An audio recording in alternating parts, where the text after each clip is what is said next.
Buenas noches. Hola, ¿se me escucha?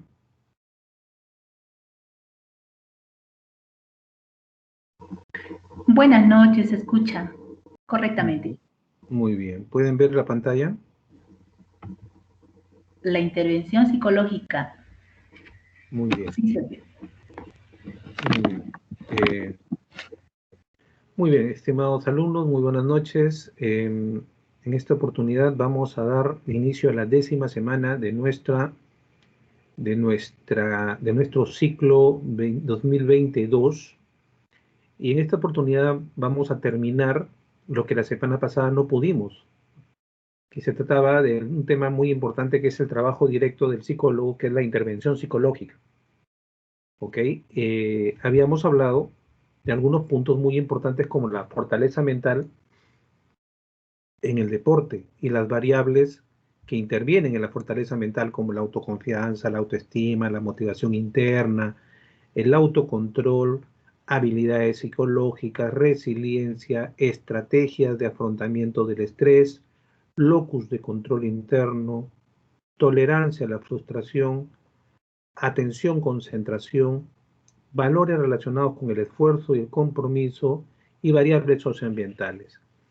O sea, todas estas variables como elementos de trabajo de un psicólogo que se dedica a trabajar en el ámbito deportivo, ¿ya? Son básicamente eh, rasgos de personalidad que debe tener un deportista que sea una persona que tenga capacidades para afrontar competencias de alto nivel, ¿sí? Por eso habla de autocontrol, motivación interna, autoestima, autoconfianza, ¿no? Un psicólogo debe primero evaluar estas variables y luego tratar de desarrollar un plan de trabajo para desarrollarlas, para trabajarlas, en el caso de que las tuviera. O sea, eso implica que, por ejemplo, yo llego a un club, yo llego a un colegio que quiero trabajar habilidades deportivas, lo primero que tengo que hacer es un diagnóstico de lo que tengo, ¿no? O sea, es exactamente igual que cuando llega una persona a tu consulta. Lo que tienes que hacer es un diagnóstico, o sea, un sondeo general para ver un diagnóstico de qué es, o sea, cómo llega, o sea, qué es lo que tiene, cuáles son sus fortalezas, cuáles son sus debilidades. Y para eso, el psicólogo utiliza las herramientas clásicas que tiene, que son, la entrevista, la observación y toda la gama de cuestionarios y test psicológicos que la psicología tiene, ¿no? Son cientos, son, son muchos recursos para evaluación de todo tipo y muy bien hechos, muy bien organizados, muy bien estructurados, con mucha validez y confiabilidad, ¿no? Lo cual debe incentivarlos a ustedes también a crear instrumentos fuertes, potentes como esos, ¿no? Para que sirvan de ayuda a psicólogos en los diversos campos. Nosotros, los psicólogos, necesitamos herramientas siempre adaptadas a la realidad. La mayor parte de las herramientas que vienen para psicología deportiva ya están hechas en otros lados. Y tiene sus ventajas porque son herramientas validadas internacionalmente, pero tiene sus desventajas. ¿Por qué? Porque miden dimensiones extrañas a las nuestras, ¿no? ¿Y qué podría ser que no midan dimensiones que nosotros requerimos y necesitamos a nuestra realidad? Entonces, por eso siempre los latinoamericanos vamos a necesitar de herramientas de medición propias, ¿sí? Y también habíamos hablado de los síntomas o señales de debilidad del deportista, que es lo que debe trabajar el psicólogo, ¿no? Y habíamos visto una cantidad tremenda como bajo rendimiento deportivo, problemas de atención, de concentración, dudas sobre su capacidad, miedos, impulsividad, sensación de baja energía, molestias y lesiones musculares que a veces son conversivas. ¿Qué significa conversivo? Conversivo es cuando un problema psicológico se refleja en una parte del organismo, ¿ya? Em, y pareciera que son problemas, problemas físicos, reales. Pero yo he visto gente que ha entrado a operaciones, la han operado y no han encontrado nada, ¿ya? Y no han encontrado nada. Y cuando conversaban con la familia, finalmente esta persona tenía problemas de conversión. Eh, y eso pasa en el ser humano, ¿no? Eh, Autocrítica negativa, sentimientos de impotencia, apatía, agresividad, em, se concentra mucho en sus errores, como habíamos hablado, ¿no? Quejas constantes, falta de control de impulsos, excusas a su bajo rendimiento, falta de consistencia en su rendimiento, falta de adherencia a la actividad deportiva. No disfruta con la práctica deportiva, que finalmente es un gran problema, porque un, un, un, un deportista muchas veces llega obligado por los padres, ¿ya? Hacer competencia por los padres y no disfruta de eso, porque él lo único que quiere es lograr resultados para entregarlos en bandeja a su familia. Y eso nosotros tenemos que entenderlo y analizarlo, porque no es justo, no es bueno, ¿no? Em, y los pensamientos clásicos con deseo de abandonar la práctica deportiva son cosas que están vinculadas a la debilidad psicológica, ¿ya? Y acá estaban las variables, ¿no? Las que habíamos mencionado de manera muy general, y nos quedamos en esta diapositiva que habla de las consecuencias de la debilidad psicológica para el deportista. Y creo que habíamos hablado algunas, el bajo rendimiento deportivo, ¿no? Por supuesto. Lo que pasa en la cabeza se refleja en el cuerpo. Lo que pasa en la cabeza se refleja en la realidad de cualquiera. Ustedes mismos, si entran a un examen y entran sumamente estresados o sumamente presionados, no van a desarrollar un buen examen, ¿no? Lo mismo le pasa al deportista, ¿ya? Bajo rendimiento como consecuencia de una debilidad psicológica, ¿no? Eh, o también logros y resultados deportivos por debajo del esperado, ¿ya? O lo que pasa mucho también, hay deportistas que tienen buenos, buenos números, buenos resultados, pero no son constantes, ¿ya? Siempre están bajando, subiendo. ¿Por qué? Porque no hay una constancia en su mente, ¿ya? Probablemente porque no disfruten la práctica deportiva, ¿no? No tengan claros sus objetivos. Eso es un punto muy importante, ¿no? Eh, Influencia negativa del deporte en su autoconcepto. El autoconcepto es un tema muy importante en la psicología, porque está vinculado a la autoestima, ¿no? O sea, cómo yo me analizo, cómo yo me describo, tiene que ver con cómo yo me siento conmigo mismo. Y la autoestima tiene que ver con la expresión de mi personalidad, ¿no? Lo que lleva, como dice más abajo, a trastornos adaptativos relacionados con el estrés, la ansiedad, ¿no? Trastorno de la alimentación, depresión, ¿no? Personas que se sienten obligadas a competir o em, sienten que tienen que competir pero no sirven para competir. Es muy complejo lo que pasa ahí a veces. El trabajo del psicólogo es muy interesante, ¿ah? Muy interesante, ¿no? Si hay problemas con el entorno social, con más razón. Y si esto continúa, esto va a desarrollar estrés en el deportista, y estrés crónico lleva a la posibilidad de quemarse, ¿no? Burnout. Y esa es la última etapa de su vida en el deporte, porque abandona la práctica deportiva en un estado verdaderamente lamentable en el ámbito psicológico y no queriendo saber nunca nada más. O sea, es increíble que algo que empezó tan bien y con muchas posibilidades, con muchos auspicios y además con mucha disfrute, termine siendo un dolor que lo acompaña para toda la vida, que acompaña para toda la vida al deportista, ¿no?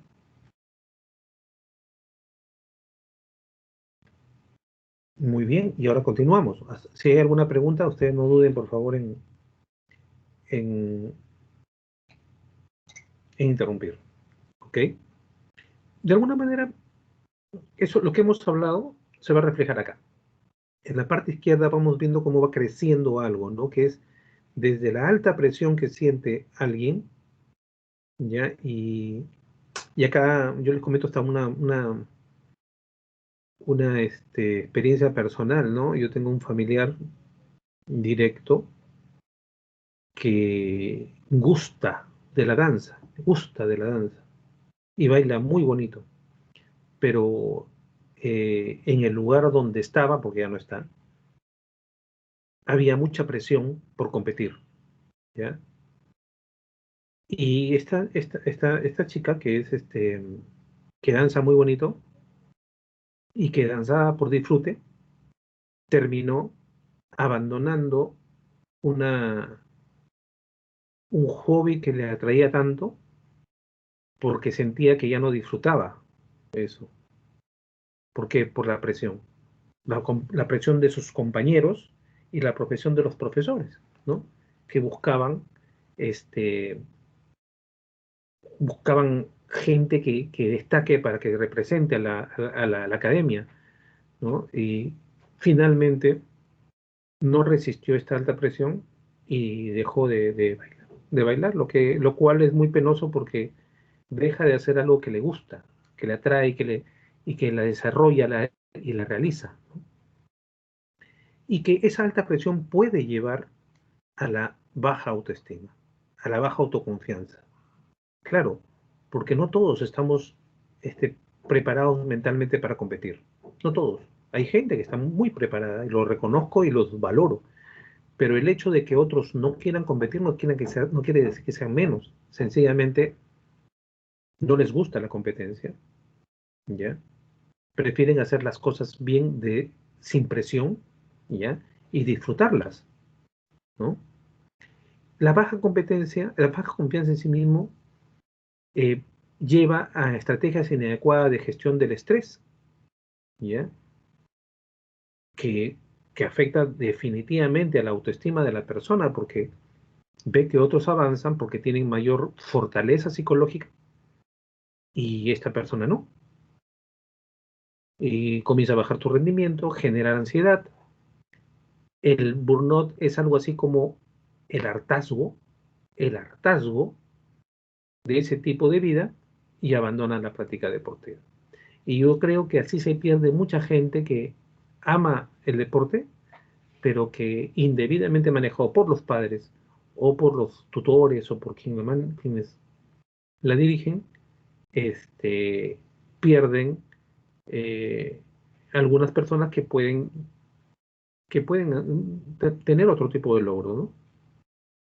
Nosotros como psicólogos tenemos que manejar esto, tenemos que entenderlo, entender cómo esas variables se amarran entre sí, ¿ya? Y desarrollar planes de trabajo. Ahí está nuestro tema, ¿no?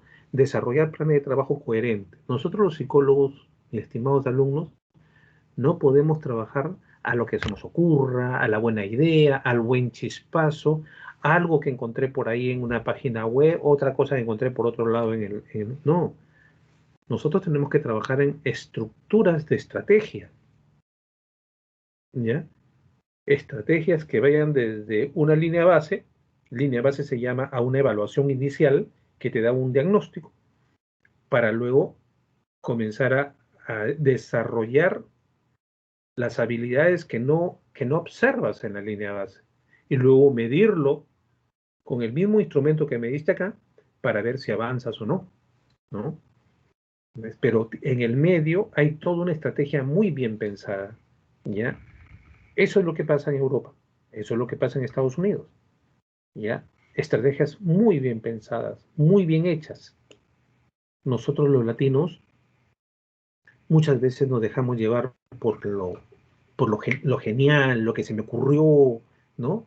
Lo que sirvió en otro lado y copiar, ¿no? No, nosotros tenemos que desarrollar estrategias, pero para eso tenemos que capacitarnos bien. Siempre la historia va a terminar en que tienes que capacitarte bien. ¿Ya?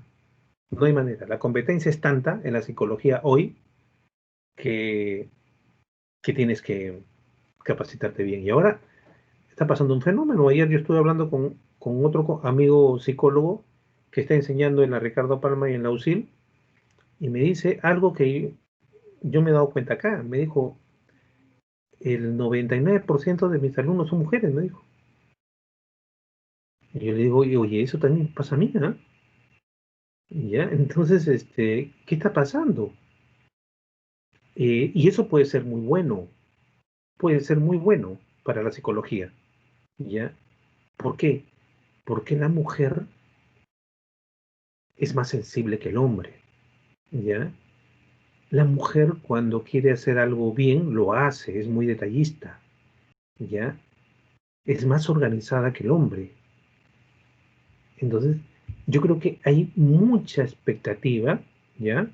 Claro, más protectoras, ¿no? Pueden detectar cosas más finas que lo que puede detectar el hombre. Y eso es muy bueno para la psicología, ¿ya?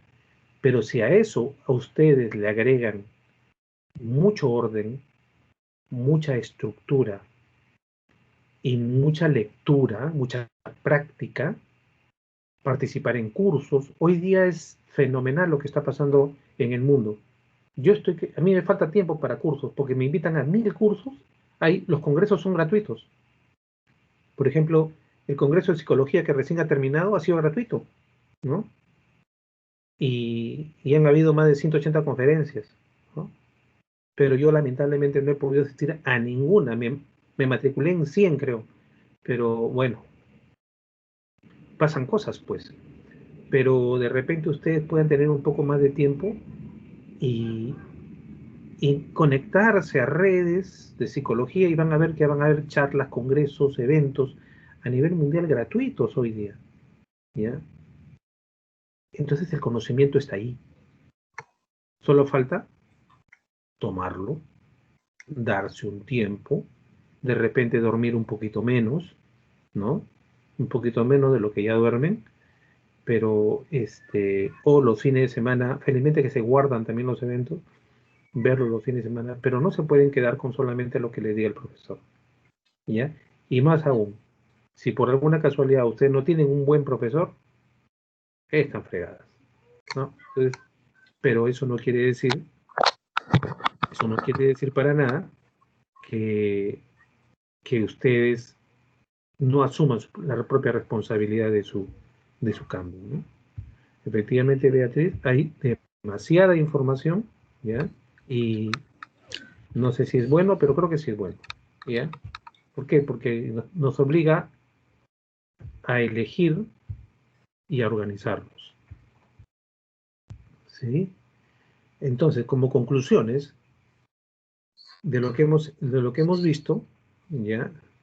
Es que la fortaleza mental del deportista es un aspecto central de la psicología deportiva. Punto central, ¿ya? Es como que em, tú vas a trabajar en un banco, tu, tu punto central de trabajo es recaudar dinero, ¿ya? En deporte, la fortaleza, conseguir y lograr y mantener la fortaleza mental es el aspecto central de toda la psicología deportiva. Y se puede definir, o sea, la fortaleza mental como la capacidad del deportista de hacer frente al estrés y poder competir al máximo nivel de sus posibilidades, incluso en situaciones adversas. Eso resume todo el trabajo nuestro, ¿ya? O sea, lograr la capacidad del deportista de hacer frente al estrés. O sea, él siempre va a estar sometido a estrés. Siempre, siempre. ¿Por qué siempre? Porque cada competencia es un estrés. La incertidumbre genera estrés, ¿ya? El, el ver a los otros competidores que están igual preparados que él genera mucho estrés. Y así poder competir al máximo nivel de sus posibilidades. ¿Qué significa máximo nivel de sus posibilidades? Fíjense solamente en una carrera, de una Olimpiada, una carrera de 100 metros. Se van a dar cuenta que en esos 100 metros los corredores dejan todo, hasta la última energía que tienen en su cuerpo. ¿Ya? Eso se llama máximo nivel de sus posibilidades y ahí dice incluso en situaciones adversas. ¿Ya? Incluso cuando estén perdiendo. Incluso cuando parezca que todo va a ir mal. Entonces, el papel de nosotros los psicólogos es ese. Pero ojo, ¿nosotros seremos así? ¿Mm? Si nosotros somos así, campeón. O sea, vamos a hacer el ejemplo para ellos. Pero si tú no eres así, ¿qué le puedes enseñar? Pues a ver, dime, ¿no? Por eso, fíjense, ¿quién es el entrenador del Real Madrid? Zinedine Zidane, ¿ya? ¿Alguien puede restarle a Zinedine Zidane méritos? ¿No? O sea, Zinedine Zidane es campeón del mundo en fútbol y todo el tiempo, o sea, es uno de los mejores jugadores del mundo en su tiempo, ¿ya? Y siempre ha sido un tipo disciplinado, muy bien enfocado. Yo me acuerdo cuando jugaba él, ¿ya? Sumamente enfocado, un gran deportista, con un cuerpo atlético muy bien desarrollado. Entonces, ese señor con conocimientos de entrenamiento, o sea, siendo top, porque en su vida ha vivido como top, o sea, él ha logrado exigirse al máximo, competir al máximo nivel y haber logrado ganar la copa, ¿ya? Entonces, él sí puede decirle al jugador, le puede decir, la única manera de que tú llegues acá es por este camino, ¿ya? Porque él ha pasado, ¿ya? Porque él ha vivido, ¿ya? Claro, yo no descarto que hayan psicólogos que no hayan pasado por ese camino, ¿ya? Hasta su cabezazo, ¿no? Eh, yo no descarto que hayan psicólogos que no hayan pasado por ese camino, pero que sean geniales, pues, o sea, en el sentido de que puedan crear un modelo teórico que en el campo se vea, ¿ya? Pero eso requiere, si bien es cierto, no requiere que tú hayas pasado por ese camino, requiere que te hayas preparado bien, ¿ya? Que estés bien preparado, ¿ya? Porque no viene del cielo, pues, un nuevo modelo deportivo, psicológico deportivo. Viene de una práctica, de un análisis, de conversar, de intercambiar ideas, de una serie de cosas, ¿ya? Pero es involucrarse y en ese involucrarse ya el psicólogo ya cambió, ya es diferente, ¿ya? Porque se ha sumergido eh, en esa obsesión que es crear un modelo. Y eso ya es una competencia, ¿no? Por eso, siempre tiene que haber una gran motivación en ti para que tú puedas avanzar y desarrollar en este campo. En el segundo punto, dice, la fortaleza mental, o sea, este constructo, recuerden ustedes que cuando hablamos de constructos son variables psicológicas, ¿no? ¿Ya? Constructo psicológico es variable, es variable psicológica, ¿ya? Entonces, este constructo es el resultado de la interacción de diferentes variables psicológicas. Por ejemplo, ya lo dijimos, para que haya salud mental, para que haya fuerza, fortaleza mental, autoconfianza, motivación, estrategias para hacer frente al estrés, ¿no? Habilidades psicológicas, influencia del entorno social, o sea, un conjunto de variables que van a incidir sobre la fortaleza psicológica. Ahora, para que un psicólogo se dé cuenta que hay un conjunto de variables, tiene que evaluarlas, tiene que tenerla presente y tiene que tenerlas unidas, ¿ya? O sea, tienes que ver el problema integral, ¿ya? Tienes que dormir pensando en tu problema, ¿ya? Eh, Te tiene que encantar lo que haces. Porque cuando te encanta lo que haces, ocurren una serie de fenómenos bioquímicos en tu cerebro que van a activar zonas de creación, de innovación, de conexión de ideas. Entonces es muy importante que tú te comprometas, te involucres, te encante lo que tienes que hacer, ¿ya? Y, y cuando a ti te encanta lo que tienes que hacer, les aseguro de que vas a ganar plata haciendo lo que te encanta. O sea, no estás trabajando, ganas plata disfrutando de lo que haces. Qué hermoso es ganar plata cumpliendo tu misión, por ejemplo, ¿no? ¿Eh? Como que no trabajas, ¿ah? Por si acaso, no trabajas, ¿ya? A mí me gusta hablar con los alumnos, ¿por qué? Porque tengo en mi mente es que yo tengo que contribuir a que mi país tenga psicólogos buenos, ¿ya? La vida me ha traído acá con ustedes, ¿ya? Si no era acá, era en otro lugar, pero yo estaba buscando hablarle a los nuevos psicólogos. Durante muchos años, les digo honestamente, ¿no? Durante muchos años yo he hablado a otros profesionales. Yo he enseñado en administración, he enseñado en recursos humanos, en una serie de carreras, pero yo quería enseñar a psicólogos porque ya quería, de alguna manera, dar lo que he aprendido y, y además quería contribuir en algo a esa formación porque veía gente que, que no lo estaba haciendo bien y que estaba haciendo daño, ¿no? Entonces, la vida me ha traído acá por algo. ¿Y qué cosa estoy haciendo? Estoy haciendo lo que siempre quise, ¿no? Entonces, para mí no es trabajo, ¿ya? Me pagan por algo fíjese, que por mi misión me están pagando, ¿ya? ¿Qué más le puedo pedir a la vida?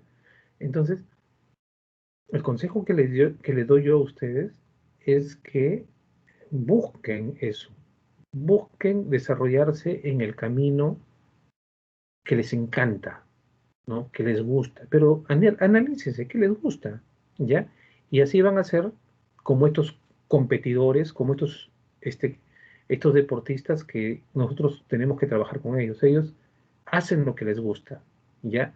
Y cuando tú haces lo que te gusta, tú entrenas más, lees más, te involucras más, todo te llama la atención, ¿ya? Te llama la atención todo lo vinculado a lo que tú quieres hacer y ya no hay ningún esfuerzo, ¿sí? Entonces, por el contrario, en el tercer punto dice la debilidad psicológica, ¿no? La debilidad psicológica del deportista, la debilidad psicológica del psicólogo, la debilidad psicológica de cualquier profesional, ¿no? Puede influir de una manera decisiva en el afrontamiento no adaptativo.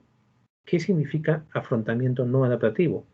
Del estrés. O sea, que tú practiques formas de solucionar el estrés, pero practiques formas que no te resultan, ¿ya? Por eso ustedes van a ver mucha gente que a pesar que no les, que no les sirve ciertos comportamientos, los siguen practicando.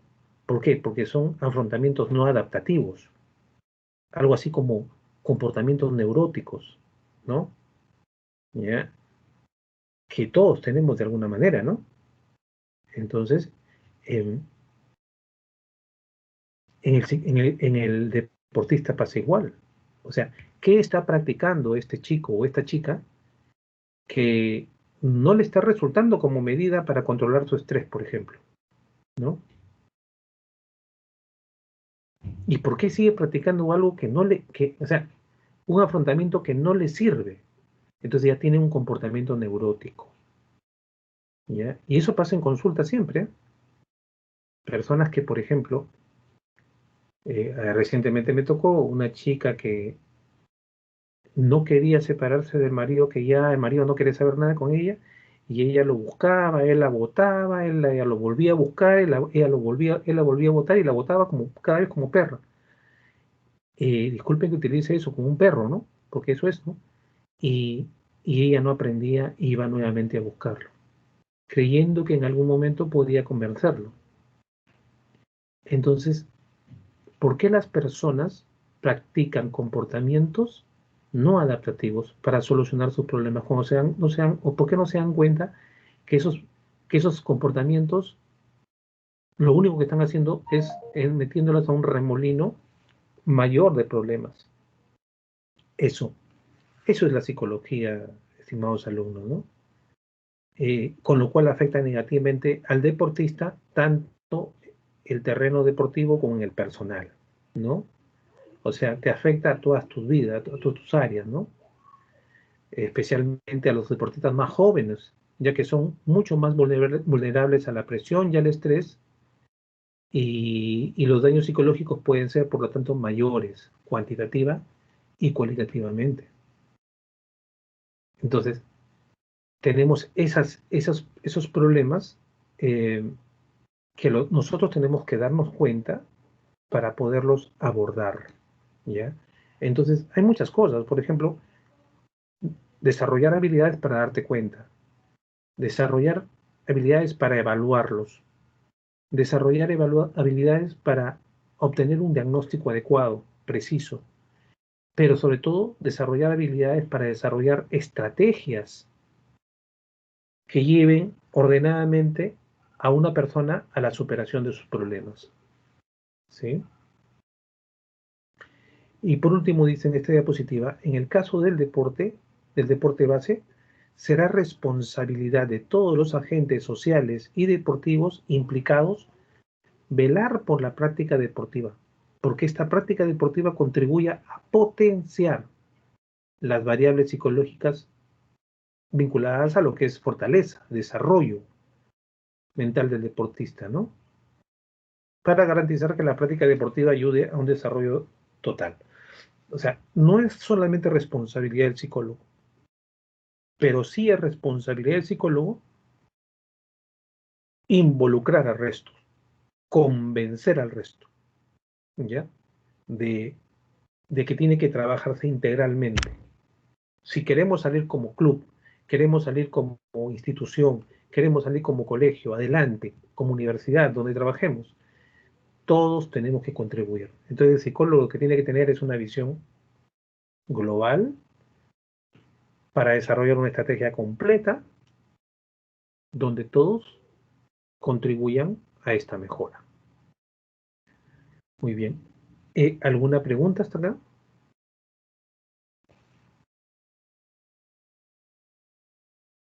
A ver, no estoy viendo a Janet, no estoy viendo a Lourdes, no estoy viendo a Rosa Vega, Profesor, buenas noches. Sí, estoy presente, profe. ¿sí? Ya. Profesor, buenas noches. Mi cámara está encendida, profesor.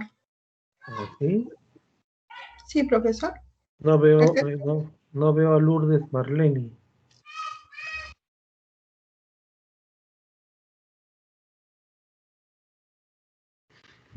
Entonces, como ven ustedes,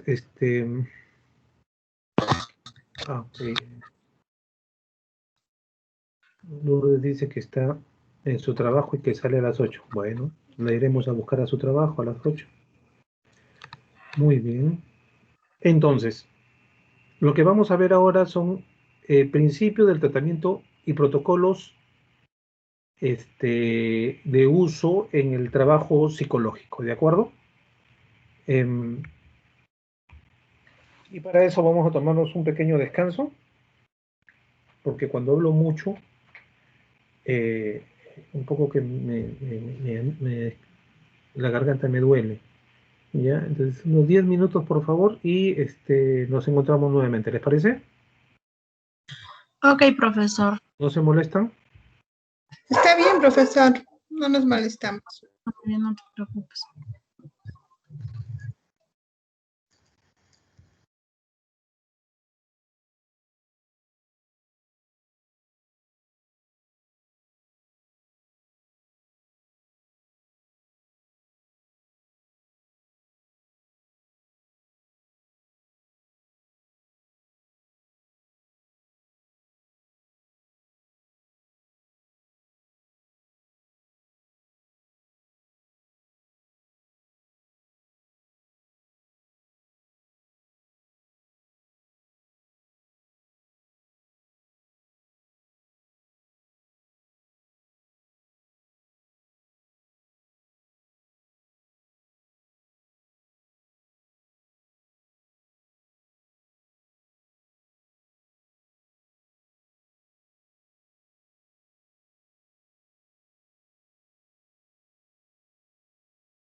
Ok, vamos a continuar con nuestra clase. Y ahora ya toca cómo es que se inicia el tratamiento psicológico, ¿ya? En el tema deportivo, ¿sí? Vamos a ver cómo se desarrolla el trabajo del psicólogo en el aspecto deportivo. Em, para empezar, eh, el primer contacto que tiene el psicólogo con los deportistas puede ser por derivación o por solicitud, ¿ya? O sea, cuando hablamos de derivación de otros profesionales, quiere decir de que ha sido evaluado por otros profesionales, generalmente el médico o el fisioterapeuta, que son los profesionales vinculados al desarrollo del deportista, ¿sí? Pero también puede ser por solicitud de parte del técnico deportivo, del mismo centro de deporte, de alguna federación deportiva o por familiares del deportista, ¿ya? O sea, el deportista va a llegar al psicólogo casi siempre derivado, ¿no? Derivado. Y esa derivación es muy importante porque quien te lo deriva tiene que decirte por qué lo está derivando, ¿no? ¿Qué es lo que ha notado? ¿Qué es lo que ha visto? ¿No? Y ese sería una especie de punto de partida para trabajar, para trabajar eh, en ese nivel, ¿no? Pero, como en todo, esa derivación tiene que ir de la mano del consentimiento voluntario del deportista. ¿Ya? Es como que llega a consulta, a mí a veces me llaman las mamás y me dicen, ¿sabe qué, doctor? Quiero que vea a mi hijo, quiero que vea a mi hija. Tiene un grave problema, quiero ayudarlo. Y yo les digo totalmente de acuerdo, pero yo lo voy a atender siempre y cuando su hijo o su hija esté de acuerdo. No, no lo envíe, por favor, obligado, ¿ya? Porque obligado va a gastar plata, ese chico se va a sentar acá y va a hablar solamente lo que yo le pregunte y nada más. O sea, tengo que sacarle las palabras con cuchara y, y eso no facilita nada, pues eso no sirve para nada, ¿no? O sea, en cambio, cuando uno tiene el consentimiento voluntario, la otra parte pone de sí, pone de sí para que el terapeuta entienda el problema, ¿sí? Entiende el problema y, y ayude en la exploración, en la búsqueda de soluciones, ¿sí? Entonces, primero derivación, luego consentimiento voluntario del deportista, ¿sí? Una vez que tenemos esos dos requisitos, vamos por la evaluación de la situación, ¿ya? O sea, el levantamiento, la historia clínica, pues, ¿no? Que se llama recogida de información también, ¿no? ¿De dónde recojo información? De parte de las personas que solicitan la intervención, ¿no? De parte de las personas objeto de la intervención, o sea, del mismo deportista. La idea es definir qué es lo que ellos piden y qué es lo que quieren, ¿ya? Pero hay un segundo punto que dice realizar ajuste de expectativas de la intervención. ¿Qué significa eso? Significa que de repente quienes te remiten al deportista esperan demasiado de ti, ¿ya? Te piden, por ejemplo, que, oiga, como generalmente ocurre, a ver si en un mes me soluciona el problema, ¿no? Y los problemas psicológicos no se solucionan en un mes. Y si solucionas en un mes, lo solucionas mal. Entonces, eso se llama ajustar las expectativas de la intervención. Hay que decir lo que significa una intervención psicológica, que es muy lenta en muchos casos, en algunos casos es muy rápida dependiendo de la disposición del deportista, de su fortaleza psicológica, del apoyo de otros entes, ¿ya? Pero no siempre va a ser así. A veces hay retrocesos, a veces hay ajustes, entonces hay que bajar las expectativas de quien te pide algo con respecto a tu trabajo psicológico. Y luego viene pues la entrevista personal, ¿ya? Los exámenes para control de estrés, influencia de la evaluación, de la evaluación del rendimiento, motivación, habilidad mental, cohesión de grupo, o sea, son una serie de aspectos que tenemos que evaluar para ver cómo está, ¿no? O sea, de manera general el deportista. Ojo con que no es suficiente con lo que te dicen quienes lo derivan, ¿ya? Tú tienes que ver, o sea, es como el médico. El médico dice, bueno, doctor, yo vengo porque me duele el estómago, ¿ya? Y el doctor lo que se está preguntando es, ¿solamente será el estómago? Y comienza a hacer preguntas, preguntas, preguntas por todo lado para ver, descartar una serie de cuadros y quedar en el estómago, ¿no? Entonces, un profesional tiene que hacer una evaluación integral de la persona que tiene al frente, ¿sí? ¿Para qué? Para hacer un diagnóstico de la situación. El diagnóstico es el punto de partida para el trabajo psicológico. Y como siempre digo, un buen diagnóstico va a llevar un muy buen tratamiento. Entonces tenemos que invertir mucho tiempo en hacer un buen diagnóstico. Evitar saltarnos, evitar decir, yo ya sé qué es lo que le pasa. A veces ocurre entre los psicólogos, ¿no? Ya sé qué es lo que le pasa. O sea, nos gana la soberbia, la experiencia, nos gana muchas cosas, pero hay que tener en cuenta que cada persona es un universo, ni siquiera es un mundo, es un universo. Entonces, el principal trabajo del psicólogo en cualquier campo, especialmente en el campo deportivo, es el diagnóstico de la situación, ¿ya? Un buen diagnóstico. Ustedes no sé si habrán escuchado hablar de, de buenos médicos y de malos médicos. Algunos he escuchado hablar a las mamás que dicen, ese médico de ahí te lo recomiendo porque es un médico acertado, ¿ya? Y la pregunta es, ¿qué significa acertado? Cuando tú le preguntas, dicen, es porque, ¿sabes qué pasa? Él te cura, ¿ya? Él sabe dar con tu mal, ¿ya? Eso quiere decir de que este médico sabe diagnosticar, ¿ya?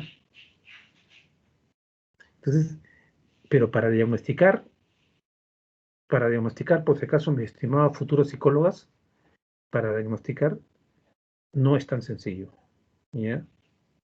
En medicina, y yo trabajo, como le digo, en una facultad de medicina, hablo mucho con médicos, en medicina les enseñan un curso que se llama semiología, ¿ya? Semiología es los, los elementos que el médico ve en el paciente sin que éste hable, ¿ya? Sin que hable.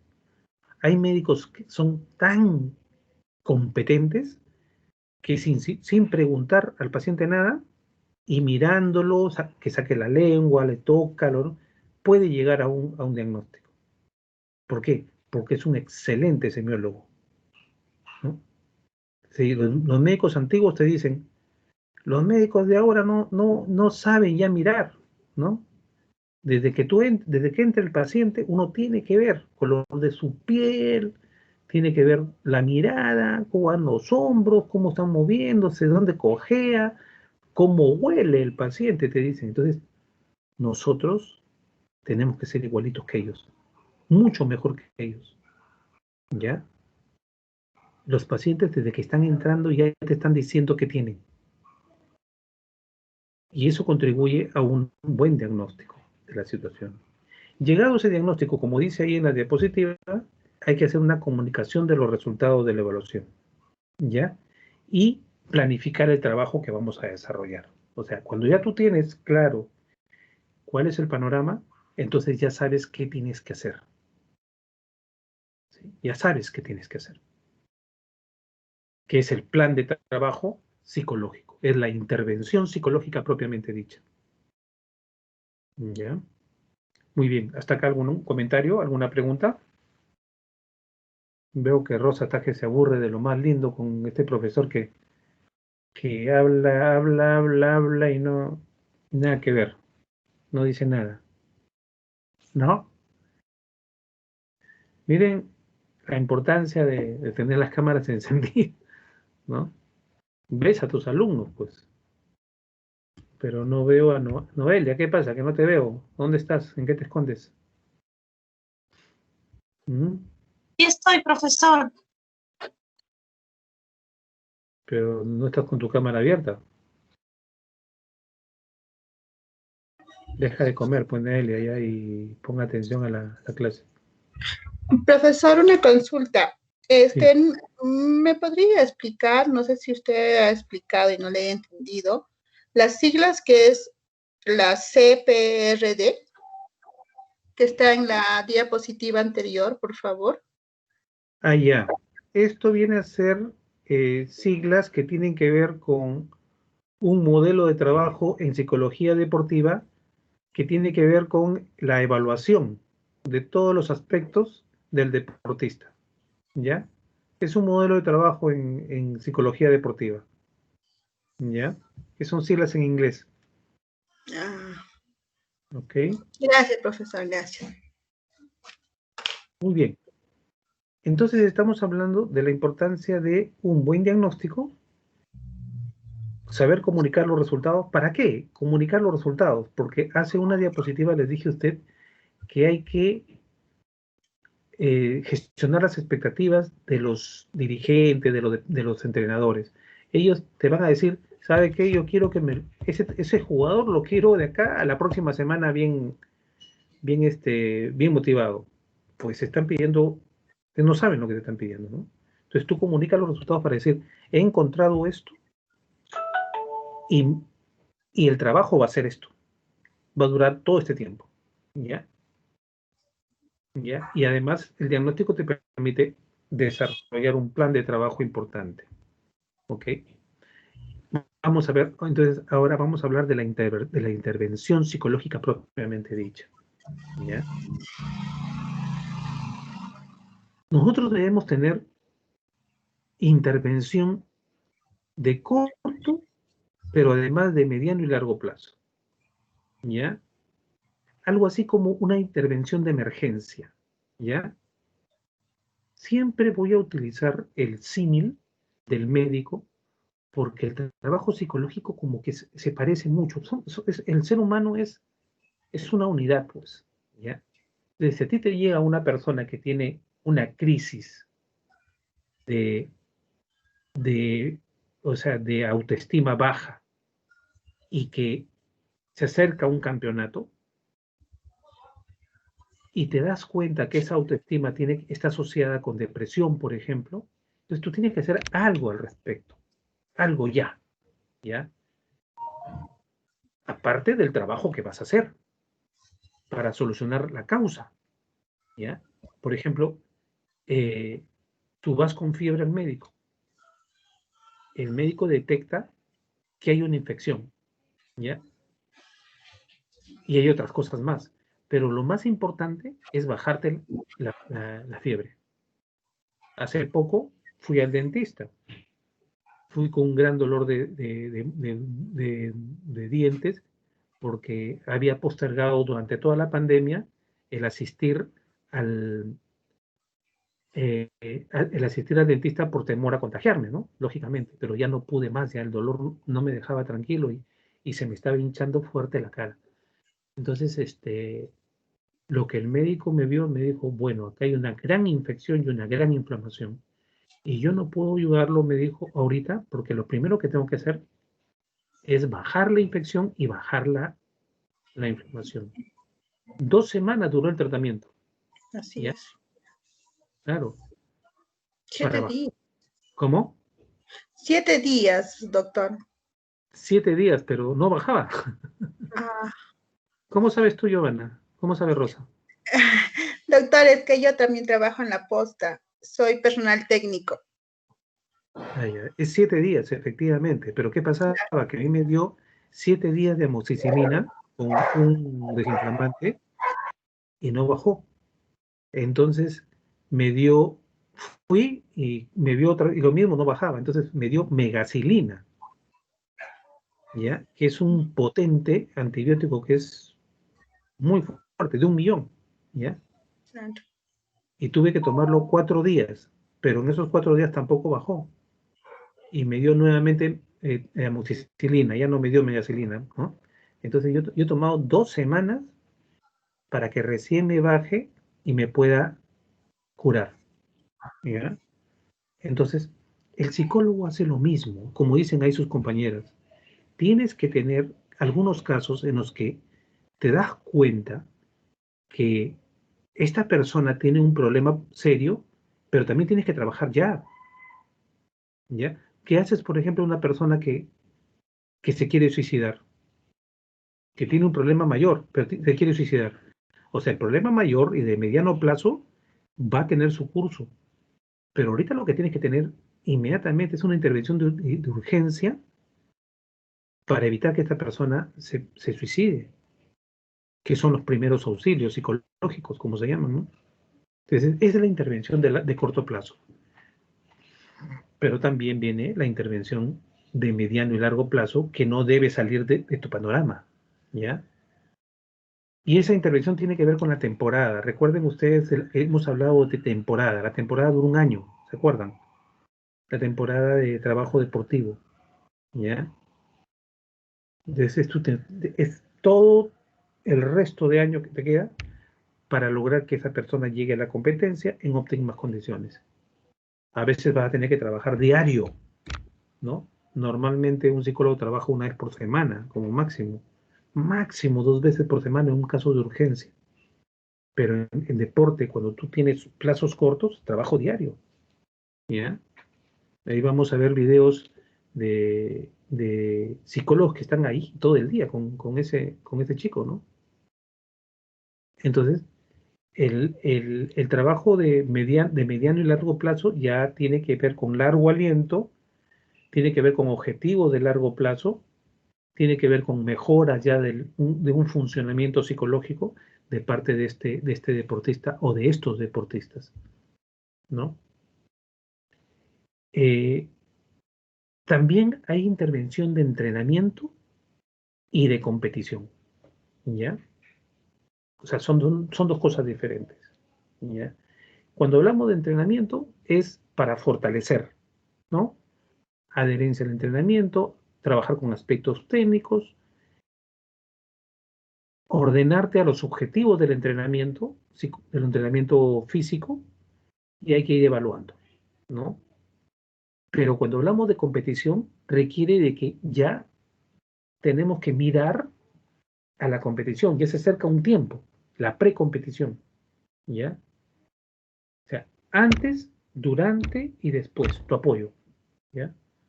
La pregunta que les haría yo a ustedes es, ¿de qué sirve el periodo de postcompetición? ¿De qué manera o sea, serviría como psicólogos el periodo de postcompetición? ¿Mm? Sirve de alguna manera, pero no debería servir porque ya pasó la temporada, ¿no? Ya pasó la competición. Profesor, una consulta. Ese periodo es, por ejemplo, si el, el deportista de repente ha perdido, entonces hay que trabajar en eso, ¿no? Para que lo supere esa pérdida y no le afecte, pues. Claro. En caso de que haya perdido, hay que trabajar autoestima, recuperación, análisis de hechos críticos, qué pasó, ¿no? Pero también en caso de que haya ganado, ¿ah? Por si acaso, ¿no? O sea, en caso de que haya ganado, es importante, por ejemplo, analizar por qué ganó, ¿no? ¿Qué aspectos estuvieron acompañando ahí? ¿Ya? Eh, qué pequeñas fallas hubieron que pudo causar una derrota, ¿no? Y también hay casos en los que tienes, como dice Beatriz, hay que manejar logros, pues. Hay gente que, como el amigo, el jugador manco, ¿no? El que tócame soy realidad, este, perdió todo porque no supo manejar sus logros, ¿sí? No supo manejar sus logros. Y es una pena, ¿no? Porque dicen que él era mejor que este jugador colombiano, James Rodríguez, ¿no? En esa época. Pero él no supo manejar sus logros, pues, lamentablemente, ¿no? Y en conclusiones, vamos a ver que la psicología aplicada al deporte mejora el rendimiento deportivo, debe mejorar el bienestar personal. El deportista debe ser una persona serena, tranquila, una persona adaptada, ¿no? Y que contribuya a su crecimiento personal, ¿no? Que finalmente la psicología del deporte contribuya a hacer de él una persona madura, ¿no? Que sepa manejar, por ejemplo, su éxito, ¿no? Nosotros tuvimos la oportunidad de ver acá a Neymar y de verdad que se hablaba tanto de ese señor y cuando lo vi jugar acá me dio tanta frustración de ver que ese es el número uno del mundo, ¿no? Un tipo que jugaba mal, que se tiraba al suelo, que hacía trampa, ¿no? Que exageraba, ¿no? Eh, entonces, yo creo que el trabajo psicológico ahí también tiene que ser mucho, tiene que ser mucho, ¿ya? Muy bien. Lo que quiero yo hacer es pasar con ustedes un video sobre intervención psicológica en el deporte, ¿ya? Intervención psicológica en el deporte.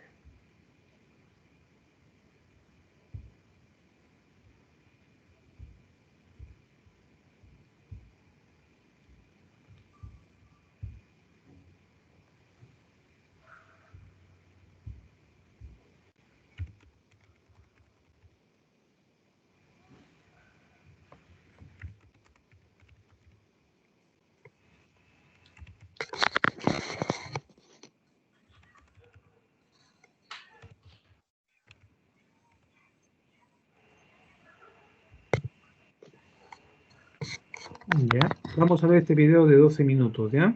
Así que presten atención porque de este video yo voy a sacar preguntas para el examen, ¿ya?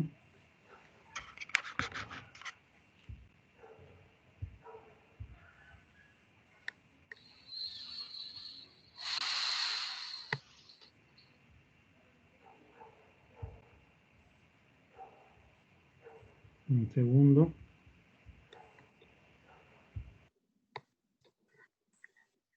Me dicen si no se escucha, ¿ya?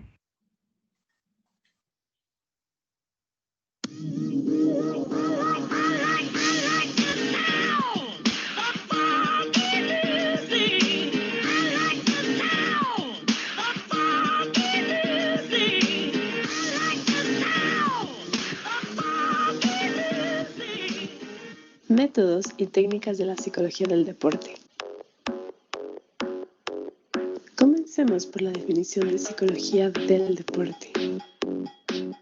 Es el estudio científico de las personas y su conducta en el contexto del deporte y la actividad física. Objetivos de la psicología del deporte. Tiene dos objetivos principales. Aprender el modo en que los factores psicológicos afectan el rendimiento del individuo. La comprensión de la forma en que la participación en el deporte y la actividad se vinculan con el bienestar, el desarrollo y la salud del individuo. Por lo tanto, la psicología deportiva busca mejorar el rendimiento de los atletas, elevar al máximo su potencial, no a través del área física, sino a través del psiquismo, que está estrechamente relacionado con el aspecto funcional o físico. En los países desarrollados deportivamente, el factor psicológico ya no se discute y está integrado plenamente al trabajo multidisciplinario que recibe el deportista durante su preparación y entrenamientos. Así que los psicólogos del deporte deben aprender métodos para potenciar el rendimiento de los deportistas. Planificación de un programa de entrenamiento psicológico. Se debe realizar una planificación partiendo de dos aspectos fundamentales. Análisis de las demandas psicológicas que cada práctica deportiva conlleva. Análisis de los recursos psicológicos del deportista y su potencial posibilidad de cambio y mejora. Aspectos importantes en la planificación. Es importante tener en cuenta una serie de principios generales, como son las características del deportista, referidas a aspectos como la edad, el nivel competitivo, trayectoria deportiva, motivación, aspiraciones, presiones percibidas, recursos, apoyo familiar y social. Requisitos técnicos del deporte y de las competencias. Habrá que conocer tanto las condiciones físicas y psicológicas que se precisan para competir, aspectos concretos, como pudiera ser la duración media de las competiciones o el entorno en el que se celebran, fases y objetivos específicos del entrenamiento. Los requisitos físicos y psicológicos no son los mismos a lo largo de la temporada. Por ejemplo, de fútbol americano, varían según se trate del inicio de la temporada o la mitad de la temporada. Habilidades que potencian los psicólogos del deporte. Para comprender los métodos que se utilizan en la psicología del deporte, primero entendamos qué habilidades se potencian. Son 7 básicamente. Es esencial para alcanzar el máximo nivel. El elemento principal de la concentración es la capacidad de focalizar la atención sobre la tarea que se está desarrollando, sin distraerse con estímulos internos o externos. Íntimamente relacionada con la concentración. Las distintas demandas deportivas requieren diferentes demandas atencionales, pudiendo ser estas estrechas, amplias, internas o externas, según la situación lo requiera. Eje fundamental de la vida. La motivación le permite al deportista participar orientándose hacia objetivos y metas determinados y delimitados. Es la creencia o grado de certeza que los individuos poseen acerca de su habilidad para tener éxito en el deporte. Otra aptitud sumamente importante en la vida y también en el aspecto deportivo. La comunicación es esencial a la hora de trabajar con deportistas, no solo para ellos, sino para la optimización del trabajo del entrenador y demás miembros del cuerpo técnico. El deportista debe conocerse a detalle para saber cómo reacciona ante determinadas emociones o circunstancias. Por ejemplo, conocer la manera en que responde ante la influencia del entorno sobre sí, cómo responde su cuerpo. La relajación puede ayudar a eliminar el estrés, evitar la tensión muscular, reducir el insomnio. Todas estas herramientas como la motivación, autoconfianza, autoestima, autopercepción, colaboran con el establecimiento de metas, la autodisciplina en el entrenamiento, la actitud, el pensamiento positivo y establecer estrategias generales de desempeño. Métodos de entrenamiento psicológico utilizados en la psicología deportiva. Comencemos por la definición. Los métodos de preparación psicológico son aquellas acciones o conjunto de acciones interrelacionadas mediante las cuales el entrenador o el psicólogo operan sobre, número 1, los problemas psicológicos que caracterizan la actuación deportiva en el entrenamiento. Número 2, la competición y cuya solución permite un rendimiento deportivo acorde con las potencialidades físico, técnico, tácticas del deportista. Especificado esto, voy a señalar 4 métodos de entrenamiento psicológico que pueden ser sumamente exitosos en deportistas a nivel individual. Hola, soy Foncho Ramírez Corzo, especialista en marketing digital con casi 20 años de experiencia. Cuando apareció Facebook en el mercado...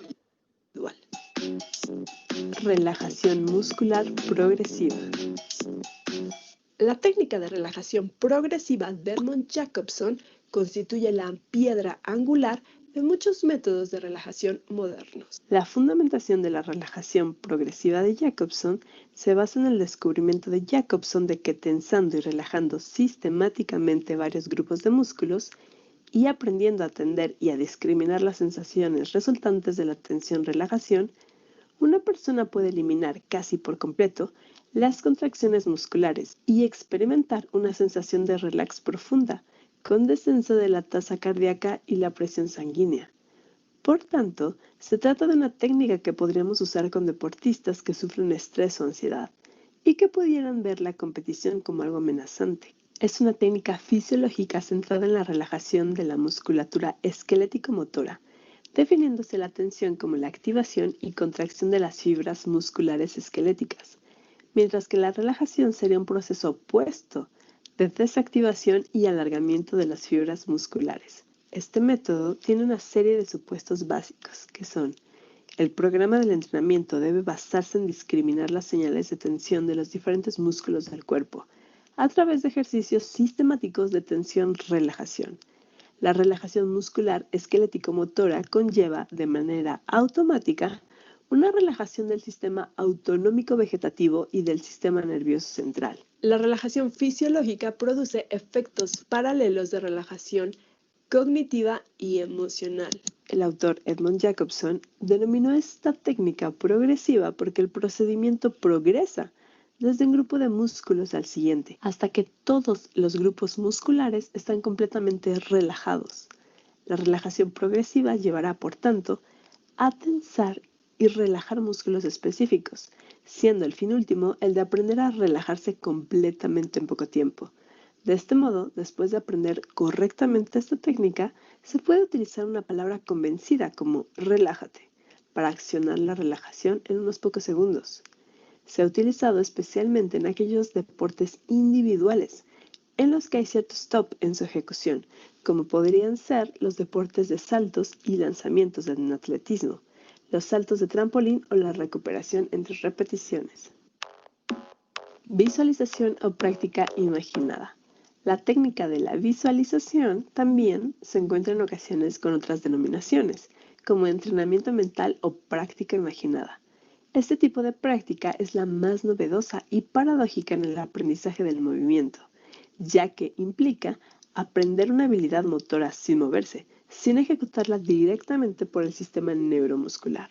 La visualización se refiere al proceso que incluye la vuelta a la memoria de bloques de información almacenados y al moldeamiento de los mismos hasta formar imágenes significativas.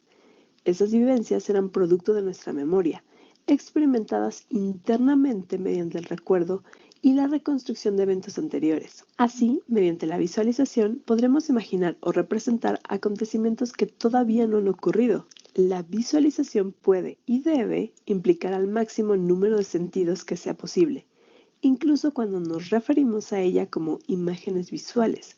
Los sentidos olfatorio, táctil, auditivo y sinestésico son potencialmente importantes. La utilización de más de un sentido ayuda a crear imágenes más vivas, haciendo por tanto que la imagen sea más real. Además de la utilización de los sentidos, también será importante aprender a vincular los diversos estados de ánimo o emociones a las experiencias imaginadas, pudiendo la visualización ayudarnos a controlar los mismos. Los distintos usos que se pueden hacer de la visualización implican mejora de la concentración. Se puede lograr que el deportista se imagine en situaciones en las que pierde la concentración e imaginar a continuación que no pierde la calma y que centrará su atención en su próxima acción deportiva. Creación de confianza. Representar mentalmente un buen desempeño hace que uno se sienta capaz de saberse manejar bajo circunstancias adversas. Control de respuestas emocionales. Mediante la visualización se puede lograr que el deportista se imagine en situaciones que le han provocado problemas en el pasado y que se represente afrontando esos eventos de forma positiva. Entrenamiento de destrezas deportivas. Mediante la visualización será posible entrenar destrezas para perfeccionarlas o localizar puntos débiles con precisión y visualizar su corrección. Entrenamiento de la estrategia. La visualización podría utilizarse también para entrenar las estrategias individuales del deportista. Así, un atleta previamente a la carrera podrá visualizarse en las múltiples situaciones que pueden darse en la misma, rápida, táctica, más codazos de la cuenta, afrontamiento del dolor y las lesiones. La visualización en estos casos puede ayudar a recuperar el área dañada y evitar que las destrezas se echen a perder. Terapia autógena. Engloba toda una serie de técnicas y métodos psicoterapéuticos basados en un enfoque psicofisiológico del comportamiento humano. Es una serie de fases elaboradas con el fin de inducir en el sujeto un estado de relajación a través de sugestiones sobre sensaciones de calor, peso, etc. La concentración en la respiración. Así que al imaginar diferentes sensaciones en el cuerpo, como pesadez o calor, esto mediante la sugestión se relaja el sistema nervioso autónomo, contribuyendo a la eliminación del estrés. Neurofeedback es un tipo de electroencefalograma que entrena habilidades de autorregulación mediante tecnología computarizada. Es decir, que es un modelo basado en el condicionamiento operante, en el cual el individuo aprende cómo influir en la actividad eléctrica de su cerebro mediante diferentes estados, tal como la relajación. Sobre todo lo que recomiendo es la terapia, que el deportista asista con un profesional de la salud mental que tenga un acompañamiento terapéutico de calidad e integral. El deporte no construye el carácter, lo revela.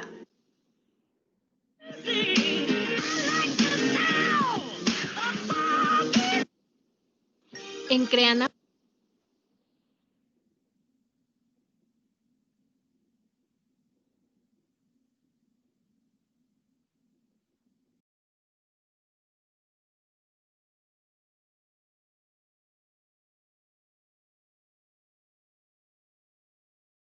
Como pueden haberse dado cuenta, fíjense la cantidad de formas y estrategias que tiene el psicólogo para trabajar, y no solamente en el campo del deporte, sino estas mismas estrategias se aplican en muchos ámbitos del trabajo. Por ejemplo, para manejo del estrés son muy útiles, ¿no?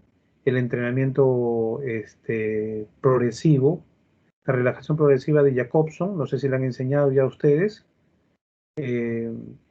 ¿No les han enseñado? El entrenamiento autógeno, ¿no? Que es otro entrenamiento por el cual entrenamos nosotros a la persona para que se relaje a sí misma. Y la imaginería, o sea, imaginar situaciones que a ellos les causa mucha ansiedad, ¿no? Por ejemplo, el día de la competición, ¿no? Entonces, primero hay que relajarlos tremendamente, y luego, una vez que los ha relajado y que aprendan a relajarse muy bien, comenzar a imaginar pequeños acercamientos a la situación que les causa gran estrés. No, son aproximaciones sucesivas, no es de golpe, poco a poco, ¿ya? Hasta que puedan ellos imaginarse estando en medio de la situación del estrés que les causa estrés y estar controlando su relajación, ¿sí? Entonces, pero eso es progresivo, por si acaso, no es la primera, ni la segunda, ni la tercera, es un tratamiento progresivo. ¿Ya? Eso se llama también desensibilización sistemática, que es una técnica que utilizan los psicólogos conductistas y que sirve. Hay que rescatar las técnicas de cualquier fuente, ¿no? Que sirven. Entonces, fíjense qué interesante cuando uno tiene herramientas, ¿ya?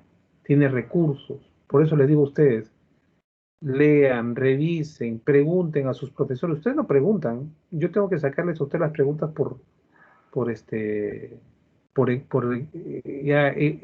insistencia, pero pregunten a su docente, profesor, ¿qué técnicas de relajación tiene? ¿Cuáles existen? ¿Cuáles son útiles para este trabajo? ¿No? Y de esa manera ustedes van a comenzar a tener su maletín de herramientas. O sea, el psicólogo tiene su maletín de herramientas para sacar la herramienta precisa en el momento oportuno. Si no, ¿de dónde va a salir tu herramienta? ¿Te va a caer del cielo? No, te va a caer un martillazo del cielo por no leer, ¿no? Entonces, Pero tú tienes que tener tu propio maletín de herramientas, ¿ya? Es como un chapero, esos que arreglan las chapas, ¿no? Tú le abres su maletín, tiene una cantidad tremenda de ganzúas, llaves, de todo para abrir su puerta, pues. O sea, imagínese usted, yo lo llamo para abrir la puerta y él no llega con nada. A ver, ¿qué hago? ¿Qué hago? ¿Qué hago? No, ¿eh? Ese es el psicólogo tonto, es el psicólogo mal preparado. El psicólogo bien preparado es aquel psicólogo que se preocupa por aprender los recursos para atender a las personas. ¿Ok? Y hace Yo tenía, cuando era joven, me había comprado un manual de dinámicas de grupo, que habían como 200 dinámicas de grupo, ¿ya? Y me servían para todo. Y ahora esas dinámicas están en internet, ¿ya? Tenía un trabajo grupo, ya que agarraba cualquier dinámica para movilizarla, todo, ¿no? Inventar cosas ahí. Pero bueno, chicos, los dejo porque tengo que entrar ya a la clase siguiente, así que nos vamos para la siguiente semana, ¿de acuerdo? Muchas gracias y nos vemos.